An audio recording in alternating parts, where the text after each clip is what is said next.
How many discounts does USAA Auto Insurance offer? Too many to say here. Multi-vehicle discount, safe driver discount, new vehicle discount, storage discount, legacy. How many discounts will you stack up? Visit USAA.com/auto discounts. Restrictions apply. This episode is brought to you by Nespresso Virtual Coffee Machines. Ready to enjoy the bold flavors of barista-quality Nespresso iced coffee at home? Simply fill a glass with ice and press the brew button on your virtual pop machine to enjoy rich double espressos roasted to stand up even when chilled. Refreshingly bold iced coffee. Refreshingly easy to make at home. Visit Nespresso.com to shop now. Before we get started, please note that this episode includes discussions about cyberbullying, mental health struggles, and suicide. Now, these topics may be distressing to some of our listeners. If you or someone you know is in need of support, please reach out to a mental health professional or contact the National Suicide Hotline at 988. Listener discretion is advised. Welcome to What the Hack, the true cybercrime podcast. I'm Adam Levin. I'm Beau Friedlander. And I'm Travis Taylor.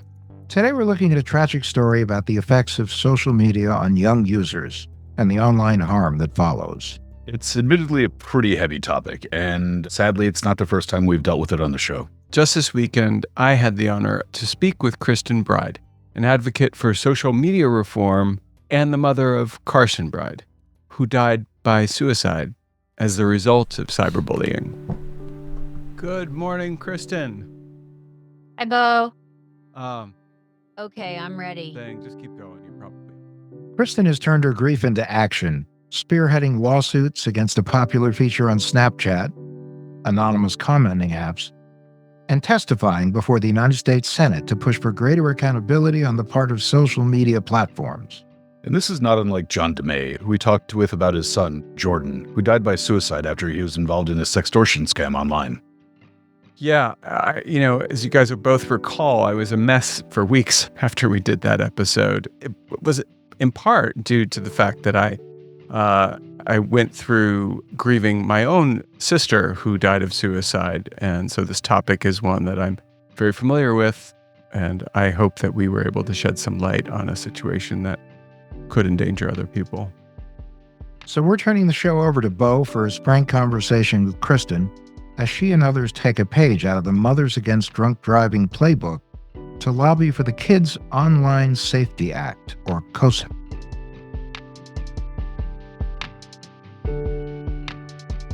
Kristin, thank you so much for joining us today. Thank you for having me, Beau.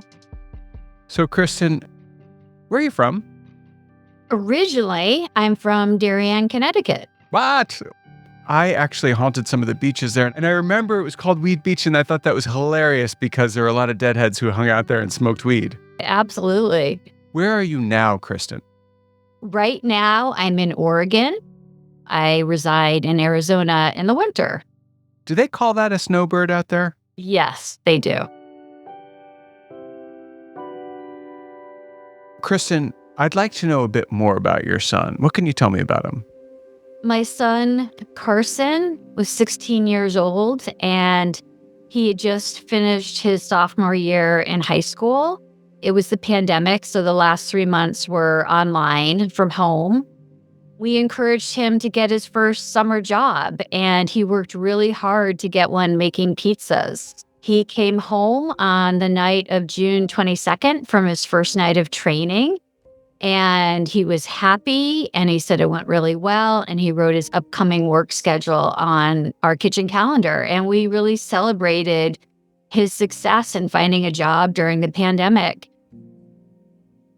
The next morning, I woke up early and wanted to do some research on my computer, which was in the kitchen. I walked by his room. The door was open. He wasn't there, but I absolutely thought nothing of it because sometimes he slept upstairs in the loft when he had a hard time sleeping.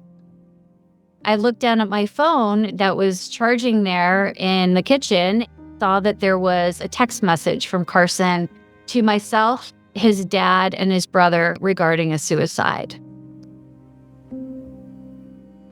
At that point, I jumped up and went running to the other side of the house, found that the garage door was cracked open and found my beautiful son hanging from the ceiling. He had ended his life in the middle of the night while we slept. Wow. He just got a summer job. He was just starting to have a life outside of the quarantine reality we all experienced during COVID. Was there any sign that he was depressed? No, not at all. That's what is so disturbing about it. We were in absolute shock that this had happened. I walked by his room and he wasn't there, and I thought nothing of it. And we had had a wonderful night the night before. So we started looking into what happened, looking at his phone.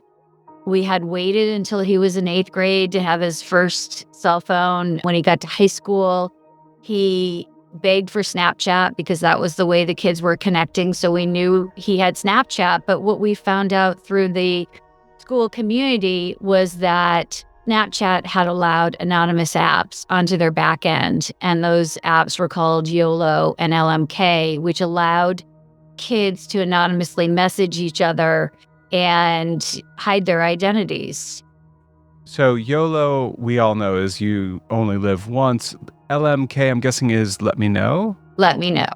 Okay, and I've since learned that there's another anonymous app called NGL, not gonna lie. So this sounds like a place where teenagers are being teenagers, but they're doing it anonymously. Tell me about the anonymous side of this thing. Is this an API kind of thing with Snapchat? So they're third parties that are offering this service to Snapchat users? Right. It was allowed on their back end through their API. And so it was just one sign in into Snapchat, and it encouraged kids to pose questions out there to start talking to each other. But the person doing that gets to see all the feedback from their friends. And Carson had a private account. So these were his high school classmates. These weren't people from around the world. You said this was a private account and his friends on the app were predominantly friends from school. So were those friends, if he had a private account, for our listeners who don't use Snapchat, his friends could still see who he was. The anonymous part isn't that, right? Okay, Right. so he's not getting anonymity here. So he would pose a question like, do you like my haircut, or that sort of thing? And he would get back, you're ugly, you're awful, that sort of thing. But he didn't know who it was coming from. What now, what is I have to ask you, as a person who has mostly bad hair, I don't think I would ask, if you like my haircut, because I feel like I know what people would say and it would be awfully mean. Yeah. And I'm 55. I can't imagine, for a teenager, that would be a safe question to ask. Do you understand what the lure is here for these anonymous referendums that kids are putting out there? I think it's a way. Now, remember, this is during the pandemic. So this is the only way that kids are connecting, right? Is online. They don't see each other. Yeah. And I think the apps make it seem fun and that you're going to get positive feedback. Do you like my hair curly or straight? But none of it, I think Carson was just really trying to reach out and say hi and connect, which is what, in this particular anonymous app, was really popular in his class. He was getting back very specific comments about times where he was humiliated. I'm curious, this app not only allows people to respond to a poll or a question anonymously, so it just says XYZ responded, you're ugly. But it also allows everyone else who's friends with you to see that response. And absolutely. Wow. And kids think this, boy, that sounds like playing, I don't know, like that game Chicken where you throw a knife at the kid's feet or Yeah. something. It just seems like, because we played dangerous games like that as a kid, but not online. But this is like digital chicken. Yeah, I know that the business model of these platforms is to keep kids online longer. Uh-huh. You're not going to necessarily turn your back on an app where you're being harassed. I've talked to some other teens that have experienced bullying on these apps, and he was starting to do this as well.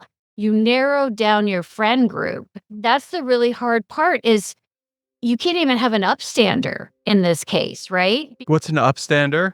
An upstander is somebody who stands up online or in person for somebody who's being bullied. Like, there's no name next to what is being said. So there's no bluff where you can, like, let's say it's you and me, and I'm being bullied. You can't say, as an anonymous person, whoever's saying Beau's hair is ugly, I know who you are, and I've just set a pitfall trap outside of your house. Right. On these apps, children are replying, children or adults, who knows who's on there because you can't see. Users are allowed to reply anonymously, and they can say whatever they want, and it's not moderated. Is it moderated? No. Not moderated. And this is a known avenue. Snapchat knows it. The app developers know it. The people who are making the third-party API extensions know it. This is a known way that children get bullied. Is that correct? Yes. And the messages that Carson was getting were predominantly bullying messages. Is that right? Now, how many messages are we talking about? In the 2 weeks before his death, he received nearly 100. That's crazy. So he received 100 unique, taunting, or nasty comments. Mm-hmm. And he even replied back and said, hey, it looks like you have a problem with me. Why don't you swipe up and identify yourself so we can talk things out in person? So here's a 16-year-old trying to reach out using his humanity to have that connection with a person and try to work it out, not through technology, but where there's ownership. And he was rejected. Of course, that person never swiped up and identified themselves. I talked to a teen who was bullied on YOLO, and she ended up slowly but surely reducing her friend list to one person, and she found out it was her best friend telling her to kill herself. You mentioned this tactic or strategy that kids use where they will try to narrow down who it could be by who they allow to see a question. Did Carson have any luck when he tried to narrow it down? We really think that the final straw was the night that he came home from that job. He narrowed it down to a smaller group of people, and he asked them to come by and get a pizza from him on Wednesday.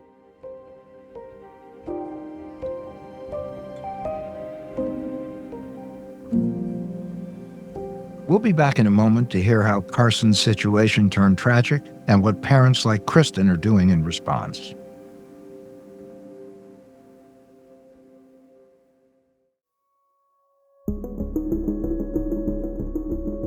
How was Carson's social life before COVID, before everyone became digitally connected? You know, he really struggled socially. He had severe ADD, which makes it often difficult to maintain and make new friends. He loved being around people. He loved connecting. He was in so many ways a perfect target because of that, because he leaned in and made himself vulnerable. He leaned in and got a pie in the face from the kids who were not nice. Exactly. He did play soccer. He got into acting. He was really good at it. He played Magic the Gathering, the card game, with his brother, and he loved doing tournaments. So he would show up to those things where there'd be 50-year-old people. Yeah, a lot of kids, though. Okay, so Carson was part of that. I'm sort of familiar with that scene. It's for sure interesting and a good place for an extrovert. Yes, yeah. Socially, he was having some of the experiences that children with ADHD have. That it can be hard. It can make them very shy and retreat. So what did he tend to be, kind of have disparate friend groups? Yeah, see, and we had a few close friends, he actually turned to video gaming, Which involves other people, yeah? which involves other people, but not necessarily people that he connected with in person because they were scattered around the country. Do you know if Carson befriended any of those people and had them following him on Snapchat? No, he kept that separate. Got you. And so here we are. COVID's over-ish. It's still going on, but it's starting to loosen up. And so many children had this experience of being in a kind of spiritual vacuum where the opposite of connection is despair for a kid, right? And now they're starting to be able to connect. They've been doing it online. There's probably a lot of bullying there, but he's still got a bright outlook. And then he gets this summer job. He's super psyched. He puts the schedule in the family calendar so everybody knows what's going on. You have a really fun night. What did you do that night? Do you remember? I think we had dinner. I think we watched a movie.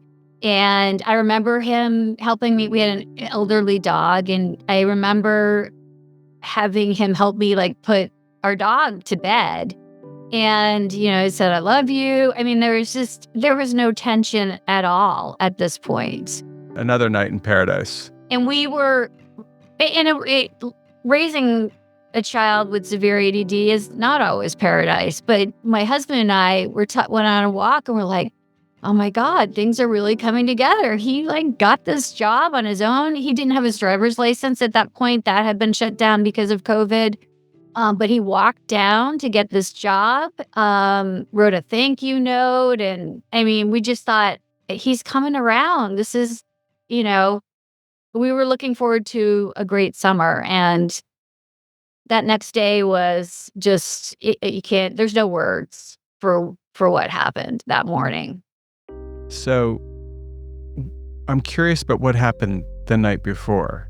He'd had this job only for a day, and he had also narrowed down the list of people who he thought might be involved with the cyberbullying.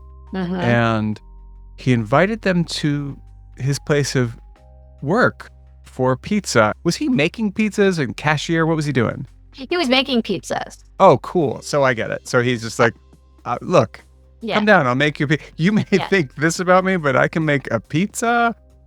So he'd invited them. And what day of the week was this when he'd come back and he was excited from his training? It was Monday night. It was a Monday night. And then he went on Snapchat and he had narrowed down his group of friends who it could be that the cyberbully might be in this group. And he invited them down to the pizza place. How'd that go? I saw the messages. A lot of them were super sexually explicit. It just showed a complete lack of respect for Carson as a human who was proud that he'd gotten this job. And I think that's when he just basically gave up. This is where he just realized he would never be successful in his eyes. Oh my gosh. Everyone listening wishes they could talk to him right now. I know.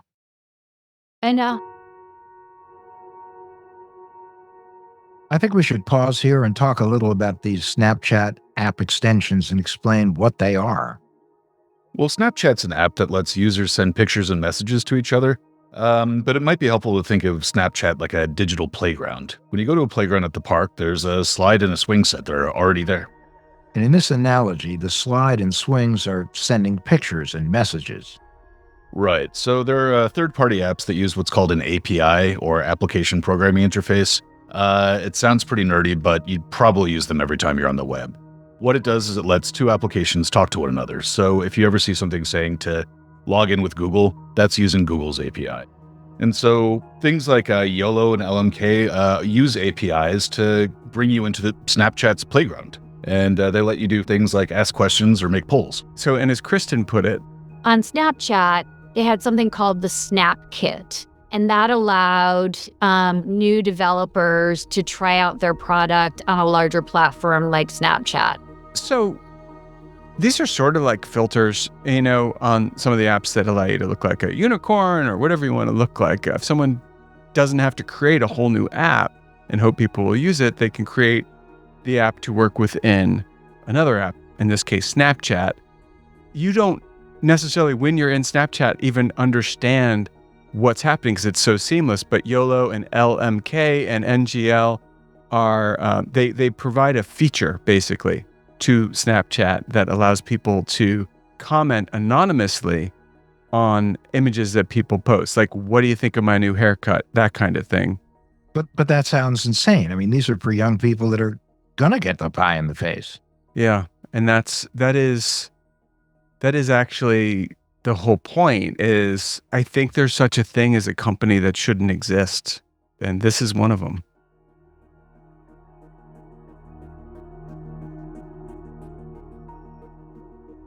Now, the people who are developing these anonymous apps, and I understand there's many, and there's one that in particular you want to talk about, they're standalone businesses. Who are these people who are starting these businesses? Are they on the up and up? Are they just trying to run a cool service, or are they part of the problem?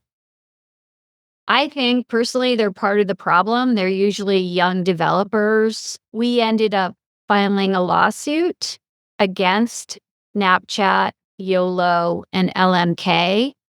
And immediately after filing the lawsuit, Snapchat removed those two anonymous apps from their Snap Kit, and stating that Snapchat could not mitigate the risk at an acceptable level. What I would have liked to have seen is Snapchat evaluate the risk before they allowed them and gave them really the key to their API. If you look at the history of anonymous apps over the last decade, every single time when marketed to teens, it leads to cyberbullying, typically a suicide, they shut down and a new one comes to market. This was preventable. If I were a venture capitalist and you came to me, Kristin, and you said, I have an amazing idea. I want to create an app that allows teenagers to comment anonymously on other teenagers' content. I would say, let's just say I also have a degree in law. I would say, you have to be nuts, get out of my office. And the reason I would say it is because it sounds like, even to a dumb person, I don't know, maybe I'm dumb and I don't know it, but I think I'm not dumb. And it sounds pretty easy to understand that no child is going to be able to 100% of the time behave like a responsible citizen in that setting. You know, I think it was Mike Tyson who said, you know, people have become way too comfortable in the digital environment and they say things that would get them smacked in the face. Mm-hmm. The idea of making it possible for someone to be anonymous, to be a absolute coward and hide behind a digital curtain and throw tomatoes, that sounds like a recipe for disaster. These co-founders must know it. What do you know about the founders of these companies? Well, I know that in the case of YOLO, they had policies that they used to market to kids and make them believe that their app was safe. They said that they would monitor for cyberbullying, they would reveal the identities of those who do so, and ban them from the app. Okay, so then why didn't Carson just write to them and say, who's my bully? Because he knew that they weren't going to do it. Okay, and if it's anything like Meta or any other platform online, there's nobody to talk to anyway. Is that the case with YOLO? Exactly. They had an email address, and I reached out 4 times telling them what happened to my son, asking them to follow their own policies, and I was ignored. The last search on Carson's phone was for hacks to find out who was doing this to him. And there are incidents of other anonymous app founders sending the harmful messages themselves. Kristin, you said there were instances of people building these apps actually reaching out to young users and harassing them. I assume you know which app API it was. I'm really curious to know the name of it and what you know about that situation. Yes, the app is called NGL, which stands for I'm Not Gonna Lie. And This app came out 6 months after our lawsuit shut down the two on Snapchat. Immediately, there were complaints from young users, because it was 12 and up for this app, that they were being charged a subscription fee to find out who was sending them the messages. And the subscription did not do that. It told them very vague information, like you may be able to ride your bike to their house. They may live in the Boston area. They have an iPhone 13. And the kids were really angry about this. So they were just providing basic IP-related information. Right. And the service, though, was built based on what we know about the other two apps, YOLO and LMK, which had been kicked out because they knew they had a problem with those. This new one sounds even worse. So it takes what those guys didn't have and they say, well, let's just market it. Let's market the idea that you can know who your tormentor is. Right. That's crazy. And what we found out, so our complaint, I filed an FTC complaint with Fair Play for Kids in October. Our complaint was about the fraudulent subscription that was happening. But in discovery, it was discovered that the two co-founders were actually sending harassing messages through bots. I don't think they were individually disturbing messages to the kid to keep them online longer because of the drama. And then that would push them to buy the fake subscription. That is absolutely revolting, disgusting. And both of them should be in prison, in my opinion. But in my opinion, that is really nefarious behavior. Let's make sure I understand it, though. The developers had set up a bot that automatically sent nasty things to kids with the intention of keeping them on the app longer, period. Yes. Wow. Dante's Hell was very inventive in the way that it punished people. These guys, I think they're going to be placed upside down in a puddle of mother's tears. It is the most unbearable thing to think about, that we live in a culture where that's a business model. Yes.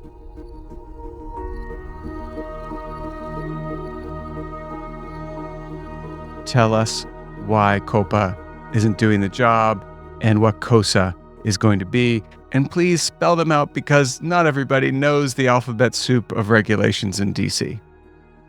Sure. Let me start with COSA first. Sure. Okay. So COSA stands for the Kids Online Safety Act, and the goal is to hold platforms accountable for their products. COSA was introduced in May 2023 by Senators Blackburn and Senators Blumenthal. And there are a group of parents that have lost their children to online harms. You can find us on parentssos.org, and we have been advocating for COSA for the last 2 years. And we are about to embark on DC for the next 2 weeks to continue our fight for COSA and get it passed in the Senate and through the House. The most important part of COSA, and I think this really relates to what we were just talking about, is that it requires these companies to have a duty of care to our children to prevent and mitigate specific harms. So if you look at the anonymous apps that we were just talking about, they have a long history of causing cyberbullying and suicide. And so to me, that would be a violation of duty of care. And certainly co-founders sending harmful, disturbing messages to young users, a complete violation of duty of care.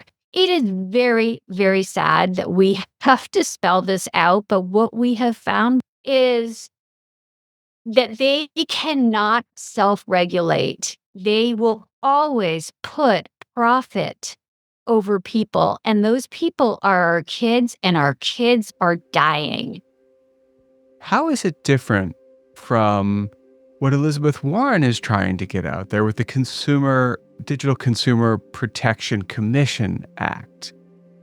We had her on the show not that long ago, and I thought it sounded good. And I think Senator Warren really does understand that children are in the crosshairs of irresponsible developers. But how does COSA work, and how will it either amplify or help where this other thing, which, by the way, is not yet enacted in law? So COSA, as far as the enforcement of it, would fall under the FTC. Okay. Similar to what we just saw happen with NGL. You file a complaint. They are the regulatory body. Now, because we don't have a digital commission yet, but that could, long term, if that gets established, be transferred over to this commission that's just dealing with tech. And I'm actually very supportive of it, but we need to get this bill passed with what we have for enforcement agencies right now. So how do you prevent the equivalent of 3 kids standing on each other's shoulders wearing a trench coat here? I mean, ID is a tricky thing with children, and I think even trickier will be children who have to get their parents' permission, and that involves the parents' ID. I just think none of these apps would survive that, which in my opinion would be a good thing. But what do you do about that? How does COSA work in practical terms? So COSA will limit algorithms being fed to children that are harming them. And it's in 4 specific areas. I want to be really clear that kids can still look up whatever they want on COSA, but where we have a problem is the algorithms feeding kids pro-suicide content, pro-eating disorder content, sexual exploitation, and pro-illegal substance abuse. So those are the harms defined. Those are the harms. But what we are finding that's happening is that kids that look up a healthy recipe, they get flooded with pro-eating disorder content. A boy that breaks up with a girlfriend and wants inspirational quotes suddenly gets fed pro-suicide content. The algorithms are sending them down really dark rabbit holes because, as we talked about, the more drama, the more sensational, it keeps the kids online longer. And that's how they make their money. So it's an economy of harm. Yes. It's aimed at children. Right. You're not trying to send anyone to prison, though. You're trying to just stop a practice. Is that right? We can't take social media back. That genie's out of the bottle, right? The genie's out of the bottle, but I think that we can make these companies think twice about what they're doing before they do it.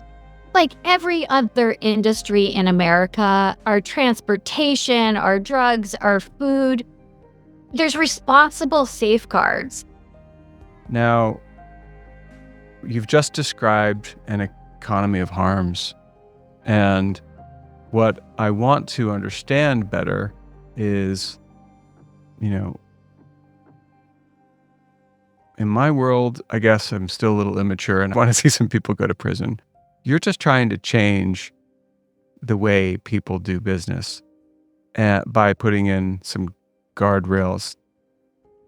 I would like them to think about their market of young kids before they put these products out there so that we can prevent some of these things from happening in the first place.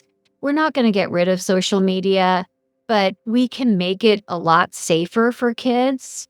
They need to prioritize the safety of their young users over their profits. Unfortunately, it's going to take legislation to have them do that.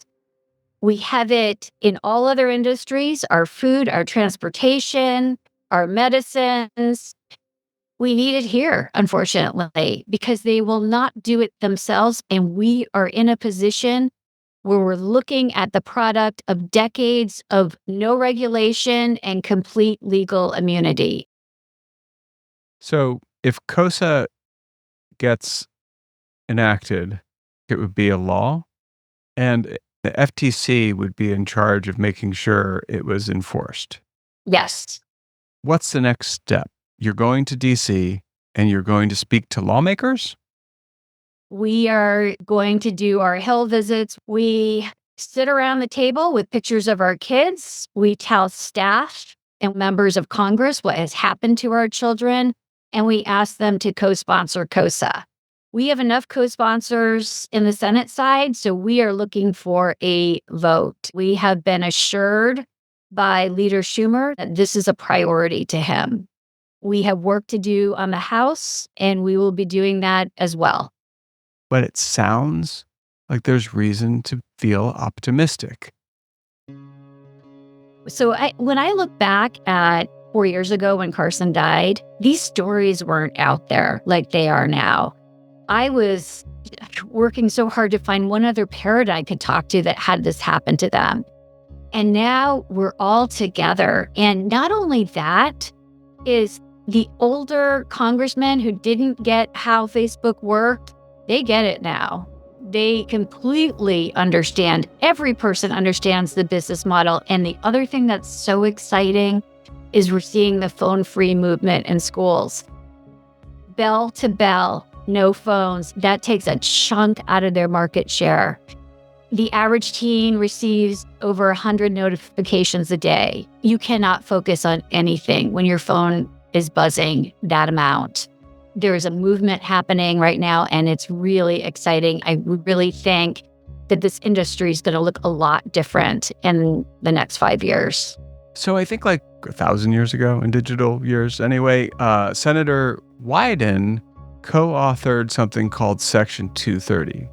Miss Bride, I'm very sorry that you lost your son, but we live in a country where there's a constitution, and the very first thing in that constitution says we have a right to say whatever we want. Mm-hmm. Now, that is the substance, more or less, of Section 230, isn't it? Right. What does it say? Section 230 was written 28 years ago, and the purpose of it was that Senator Wyden wanted the internet to grow, and the concern was that the internet companies could be sued for what people said online. Yeah, okay, so Section 230 protects internet companies from being held liable for content users post on their platforms while allowing them to moderate content in good faith. But what I'm wondering is now, do you think that we're going to be looking at class action lawsuits the way we did with, I don't know, cigarettes? Possibly. We need Section 230 to be reformed for that. That is the law that's 28 years old that holds these companies immune from lawsuits. But things that, I understand why that was put in place a long time ago to protect what was said on the internet. But we are at a very different place right now. These are products that are being specifically marketed to people and our children for money. They need to own up to it. The other thing that COSA would do would require transparency. You talked about the cigarette companies that they knew. We find out in the whistleblower reports from Meta that they know as well. But what they send to the public about their apps is very different. The other part of COSA that is great is that it will require transparency in their algorithms, and they will have to report out how many harms get reported and what they're doing about it. Our lawsuit does not talk about what was said to Carson. It was the policies that these companies had, and they are claiming Section 230 immunity for that. So unfortunately, Section 230 has been too widely interpreted so that all these lawsuits can't even get to discovery. Yeah, I mean, it seems to me like this industry is where smoking was in the 1950s. Mm-hmm. And at some point soon, people are going to understand that their digital habits are just as dangerous, if not more fatal because the end game involves a decision like suicide or madness. So cigarettes in the 50s, they were advertised and people smoked and it was glamorized. And then we started to get some information publicly. I think the information existed prior. If you've read the books about the cigarette industry, they knew for a long time. I think that the kingpins of our digital lives have for a long time known that their product is addictive and has deleterious psychological effects. Sounds to me like those chickens are starting to come home to roost and they're going to have to answer for their behavior. Yes.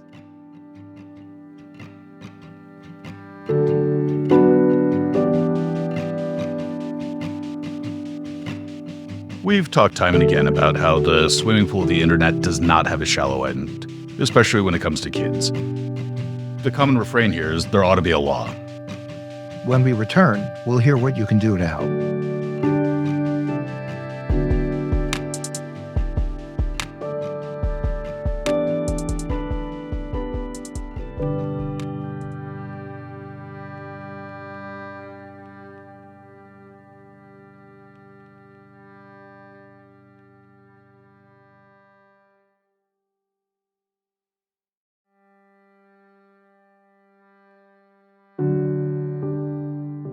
COSA is necessary to prevent and mitigate online harms to our children and hold big tech accountable.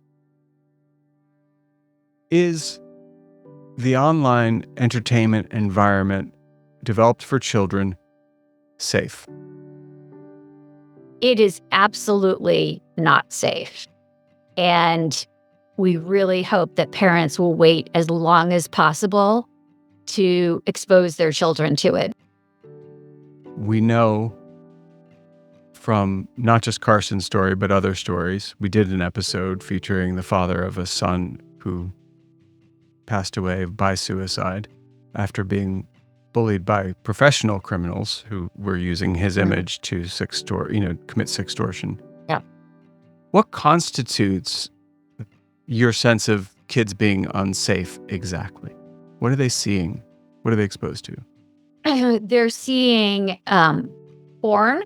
They're seeing, and they're often contacted by adults and asked to share inappropriate photos. And that gets down can get down to the whole sextortion problem.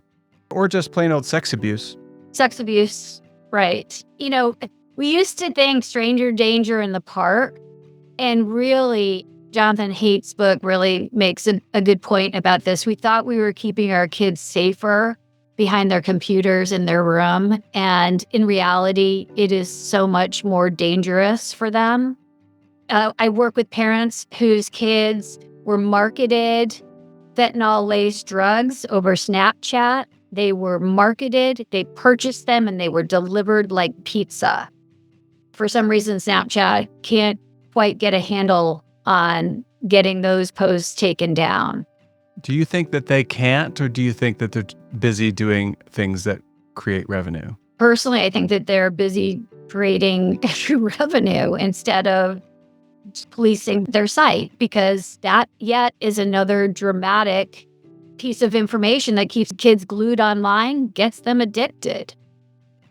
So the dangers are manifold to children, and yet they're allowed on there, and there's no age gate that works known to humankind. The answer really comes back to having an open dialogue that is as open-minded as possible with children who are prone to think the adult is closed-minded. Right. Yeah. The other thing that COSA will do, it will have the strictest safeguards by default for younger kids so that strange adults can't contact them. They can turn off the endless scroll. They can turn off algorithms so that they are getting what they look up and not what the company wants to feed them. So COSA will actually do something about these algorithms that feed people the exact wrong thing when Right. they ask an innocent question. Right. Where can people find out more about your work in COSA? So I would look up the website parentssos.org. We are a group of parents who have lost our children to different social media harms. Our stories are there, and the information about the Kids Online Safety Act is there and how you can help out. And if there's anything that we want to do as listeners, what can we do to make a difference? Hold off on giving your kids phones for as long as possible. Advocate for phone-free schools, and call your senators and your representatives in the House and ask them to co-sponsor COSA. Okay, you heard it, everybody. Get busy. It's going to be ready for you to do that in 2 weeks, and we're going to hear about what happened when Kristin went to Washington, D.C. in a later episode. Thank you so much for joining us, Kristin. Thank you so much.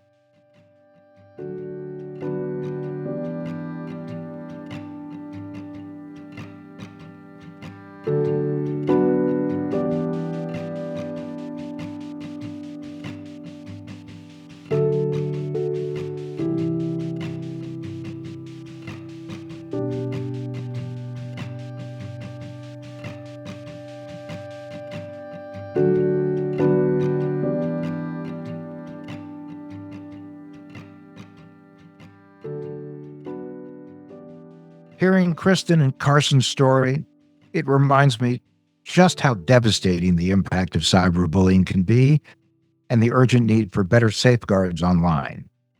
Definitely. And, what struck me was Kristin's ability to take her grief and put that into action. Her work isn't just about her son. It's about, preventing and saving other families from having to experience the same kind of tragedy. And it's a call for all of us to demand change and prioritize the safety of our kids online. If you're listening and you want to make a difference, consider supporting initiatives like COSA and staying informed about online spaces that your children inhabit. Kristin is actually, if you're listening to this now, we put this episode together quick because we wanted it to be ready for Kristin's trip to Washington, D.C. She's currently down there talking to lawmakers about COSA. And another thing, if you are experiencing thoughts of self-harm or harming another, or this episode in some way triggered those thoughts in you, call 988. Don't keep it to yourself. Talk to someone. Kristin, we can't thank you enough for sharing your story and your mission. Your strength and advocacy, they're making a real difference. And our listeners, let's raise our voices and demand change. There's just too much at stake. So that was a lot, but we're still going to do a tinfoil swan, and we are doing it extempore. Do you guys know what extempore means? Just let it fly. Just let it fly. Yeah, we don't have a script because we really are doing this last minute. But we heard about something that I didn't really know much about because I don't use Snapchat, but anonymous apps. They seem like they really have no place being online. That said, they are online. So let's think of some things we can tell folks to do to at least diminish their potential threat to our kids. I'd say a big one is if you have a kid, just take a look at what apps they have installed on their phone. Chances are they're not paying for it for themselves, so you should be able just to at least see what they have installed. Travis, that's a good point because there's always subscriptions, but I think more important than ever is you gotta have the conversation with your kids. You have to make them understand how dangerous the internet can be, that the concept of stranger danger, that's a real deal. That's deadly serious. Adam, you have a child that would be at the exact age of somebody using these apps. What's that conversation sound like? So I asked him if he knows anything about YOLO or not gonna lie. He didn't. He thought there were abbreviations like LMK is let me know. It didn't dawn on him that they're actual applications, and he does spend a lot of time on Snapchat. But one thing I found too that worked, at least for me recently, was being able to say to my kid, if you know anyone who's using an app or doing something that's dangerous online, tell me so I can speak with their parents. And she's in 3rd grade. She found out a friend of hers was on TikTok and she wasn't supposed to be. And she told me. And I was able to have a conversation with their mother to make sure it didn't come back to her. But we'd already had that conversation about the dangers you face online, and ultimately, kids can actually help one another out and make sure they're not getting into this kind of trouble. It's important to understand that cybersecurity has to come from the bottom up. It really can't come from the top down, which means the conversations in the household, the fact that kids can feel comfortable and open having a conversation with their parents is critical. You need to just pay attention to what kids are doing and what they're doing online. The moment you put a phone in their hands, or the moment they have access to a computer, you can assume they're going to get into some kind of trouble. And as Kristin said, the real answer here is hold off on giving your kids phones for as long as humanly possible. And that's our tinfoil swan.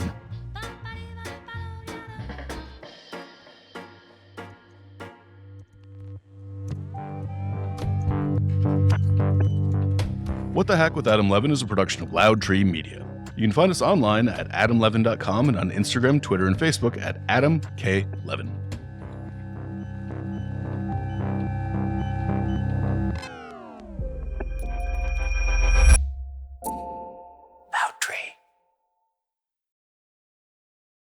Behind every empire are the people history tried to forget.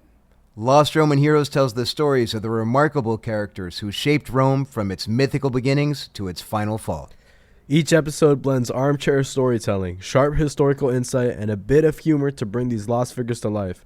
From generals to scientists, from rebels to empresses, from priests to politicians, these lost Roman heroes have one thing in common. They stood up for civilization when the bad guys threatened, and in doing so, they changed the course of human history. If you're into history that's vivid, surprising, and deeply human, this show's for you. Behind every great meal is a person with a story to tell. Hear them on Culinary Characters Unlocked, the podcast that reveals the lives behind the food. Hosted by me, David Page, Emmy Award-winning journalist and creator of Diners, Drive-Ins, and Dives, as I talk with everyone from culinary legends to mom-and-pop standouts about the creativity, grit, and passion that shape the food we love. Follow Culinary Characters Unlocked on Apple Podcasts, Spotify, or wherever you get your podcasts.